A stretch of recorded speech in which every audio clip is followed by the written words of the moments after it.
Okay, good day students. We're going to discuss Module 9 entitled Chemical Bonding in terms of covalent bond.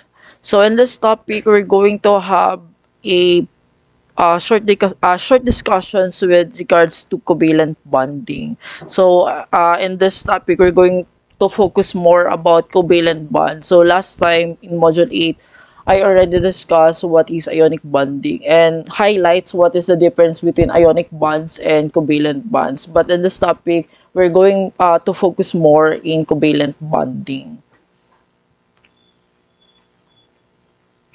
So before we proceed totally in our discussion, let's highlights or let's browse muna with regards to the learning objectives that you have to attain after these discussions. Kailangan at the end of the lesson, you are able to describe what is covalent bonding is in terms of sharing electrons. Secondly is apply octet rules. So what is the purpose of the octet rules?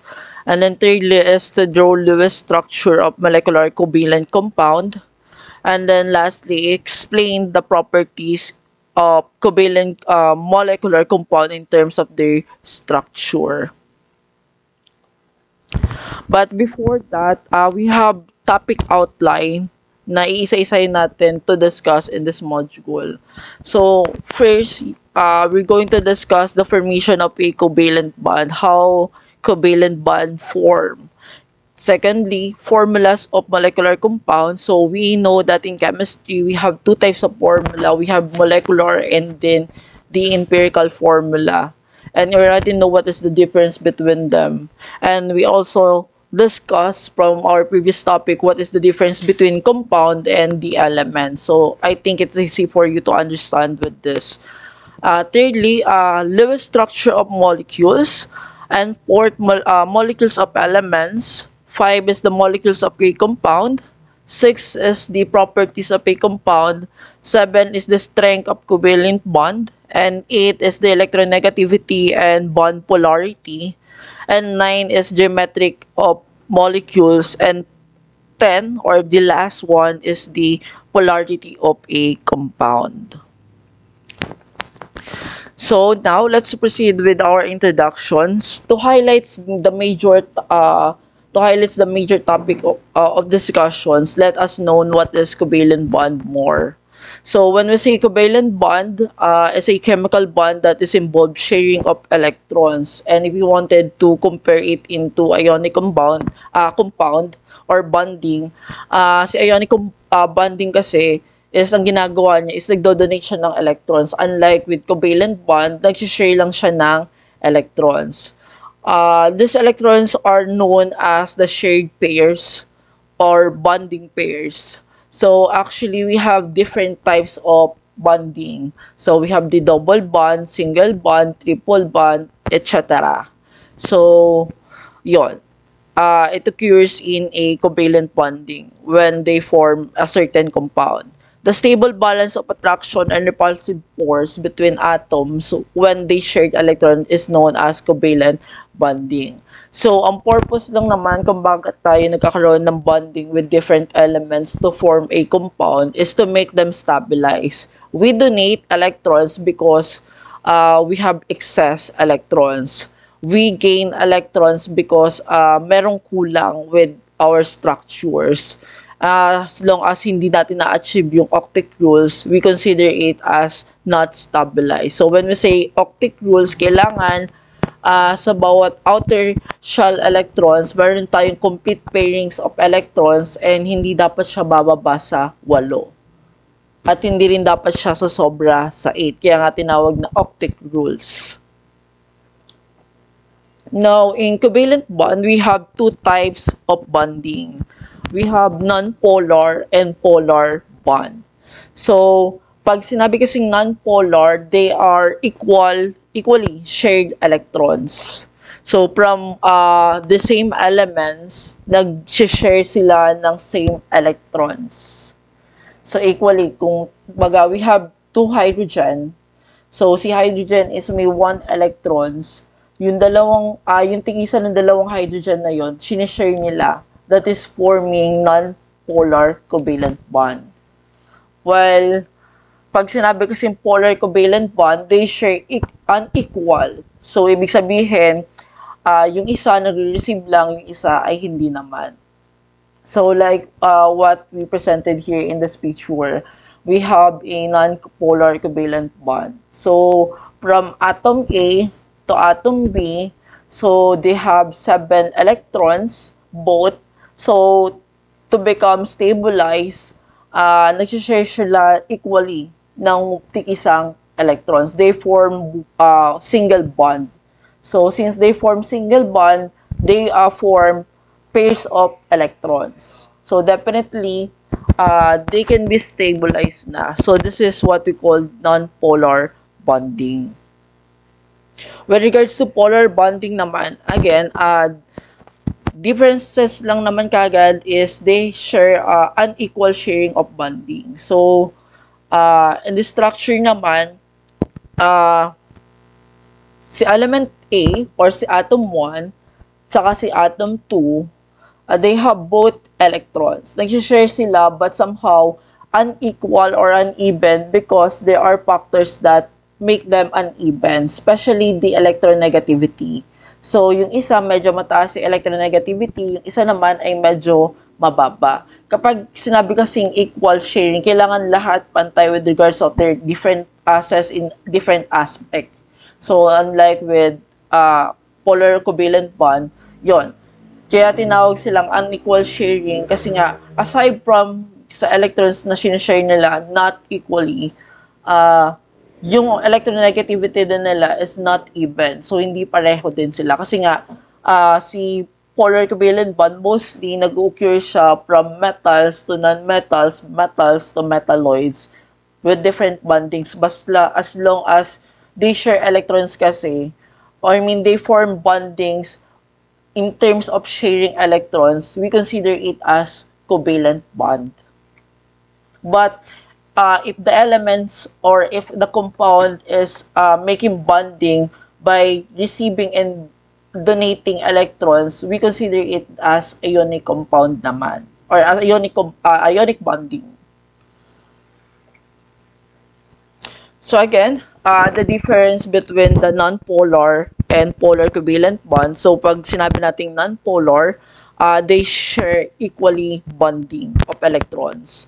While kay polar covalent bond naman, unequal sharing of electrons naman ang nangyayari, especially with regards to their electronegativity.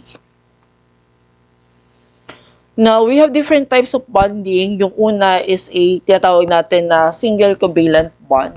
In chemistry, pag nagkakaroon tayo ng Lewis structure or plot diagram, nire-represent lang to as one dash or isang guhit. So, ibig sabihin kasi ng isang guhit na yon, single bond or dalawang atoms or electrons yung pinaka nag-share ng electrons. So, we have single pair of electrons with one dash. Pero kapag two dash naman, ang representations naman nito, that is double bond. Ibig sabihin, we have two pairs of electrons na nag-bonding. So, may dalawa tayong pairs of electrons, bali apat yon na nag-bond. So, we have double line na para bang representing as equal. Well, kapag sinabi namang triple bond, syempre, 3 pairs of electrons naman ang nag-bond. So, 3 dash ang nangyari. Yun yung representation nun sa chemistry. Kapag nagpo-form tayo ng chemical structural form ng isang compound. Again, we have different classifications of bonding. Pero kapag alam natin na ang electrons natin or yung compounds natin, nabuo sila in terms of bonding by sharing and donating, we classify it as ionic. Pero kapag ang bonding naman or yung compound is nabuo with regards to bonding of sharing electrons lang, we classify it as covalent bond. Under covalent bonding, rather. So, another type of covalent bonding aside from polar and non-polar is known as coordinate bonds or dative coordinate bonding. So, also known din siya as abnormal bond. So, why we consider it as abnormal bond? Because para siyang ionic bond in terms, pero sharing lang ang nangyayari. We have the electron donors, and then we have the electron acceptors. Wherein, si electron donors, hindi niya talaga totally i-donate yung electrons na yon. They're going to have a sharing lang para maging stabilize yung pinaka elements or yung compounds na yon. So, ganun lang po ang nangyayari sa kanila. And most commonly kapag ganito, it's really easy to break down their bonding by giving them enough electronegativity to force out na mawala yung electrons na yon. Now, with regards to formulas of molecular compound, again, we have two types of formula in chemistry. We have a empirical and molecular formula. So, si empirical, we consider it as simplest formula, while si molecular formula, we consider it as the actual formula of a certain compound. Kumbaga, from the actual, para makuha natin si empirical, we do simplest form. So, ine-LCD natin sila or, kumbaga, dinidivide natin siya into ratio para mas mababa yung pinaka-formula na yon. Or mag-get natin yung pinaka-empirical formula. So, again, the differences between the two. So, kapag sinabing empirical, simplest form, and then si molecular, in short, that is the actual form. And then we have a structural formula wherein we use graphics as part of the representation of a structure. So, ito po yung nasa baba. And we have a condensed formula din. So, si condensed formula, we use symbols and the numbers of elements. They are formed in that compound, contained in that compound mismo. So, for the Lewis structure po, Lewis structure also known as Lewis dot diagram, and most commonly ito yung ginagamit natin to represent how we're going to distribute electrons in a certain structure and how many electrons we need to have to make that stabilized compound or to stabilize that elements. So, yung nagkakaroon tayo ng pairing with different electrons, ang tawag natin doon as in chemistry, that is a lone pairs mismo. So, yung mga lone pairs na yun, yun yung kinakailangan natin punan para maging exacto kagad or maging stabilized. So, how to draw Lewis structure?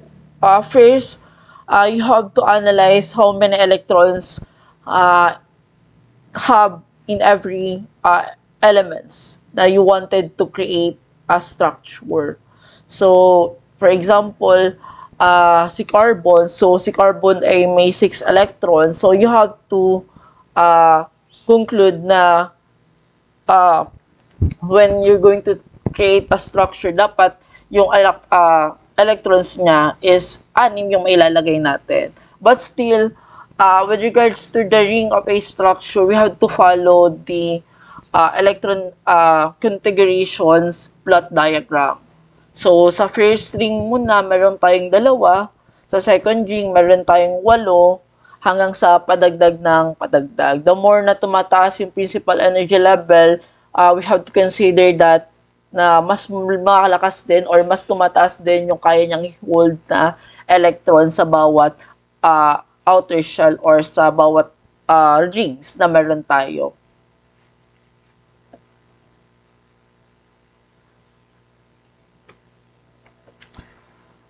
With regards to the molecules of a element, so meron tayong tinatawag na mononuclear diatomic molecules. So, when we say mono, it means 1. And when we say diatomic, it means 2. So, how it comes to easily explain with that? Meron tayong mga elements na kayang mag-form ng stabilize by their own. Basta yung bonding nila is same a kind lang din nila. For example, hydrogen to hydrogen. So, pag pinagbond natin yon, we can form stabilized compound or elements wherein ang nangyari is dalawa lang yung pinaka uh, dalawang hydrogen lang kinakailangan natin. Dalawang hydrogen pero in classification, isang elements lang siya. So, for example, we form nitrogen, nitrogen oxide. So, dalawang nitrogen, dalawang oxide or oxygen. So, we form two types of compound na stabilized din. So, as long as pag sinabi kasing monoatomic or monodiatomic elements or mononuclear diatomic molecules, yon. From the word itself, mono, ibig sabihin, one kinds of elements lang. Tapos, yung kinds of elements na yun, for example, hydrogen, pag pinagsama natin yung dalawang hydrogen, kasi from the words diatomic molecules, pag pinagsama natin yung dalawang molecules ng hydrogen, we can form covalent bonding. At the same time, we form stabilized elements or compound. Kasi nga, diba, when we say compound, that is the combination of two or more elements. So, the more na we consider as a certain molecules na nag-compound with two or more elements, we consider it as a compound. Pero kung elements lang yan, that is one a kind lang na makikita lang natin sa periodic table. So, this is the list of elements na most probably consider as mononuclear diatomic molecules. We have the hydrogen, nitrogen, fluorine, oxygen, iodine, chlorine, and bromine are most commonly considered as mononuclear diatomic molecules.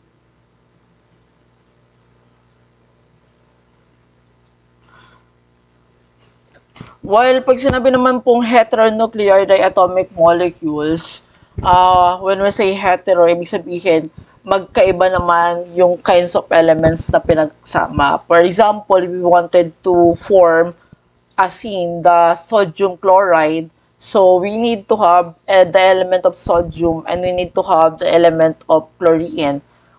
So we can form sodium chloride. So that is the heteronuclear diatomic molecules. So, from the word homo, ibig sabihin magkaparehas. To easily distinguish the differences between two, pag sinabing homo po, again, magkaparehas sila. Pag sinabi naman pong heteronuclear, magkaiba naman po yung elements na pinagsasama natin. Sa homo, same kind of elements lang. Pag sinabing hydrogen, hydrogen lang. Tapos, kaya siya tinawag na diatomic kasi nga, dalawa yung same kind of elements na pinagsama natin. Pero pag sinabi naman pong hetero, different elements or different kinds of elements naman yung pinagsasama natin that they can form a compound mismo. Kasi nga, pag sinabi natin compound, that is a combination of two or more elements.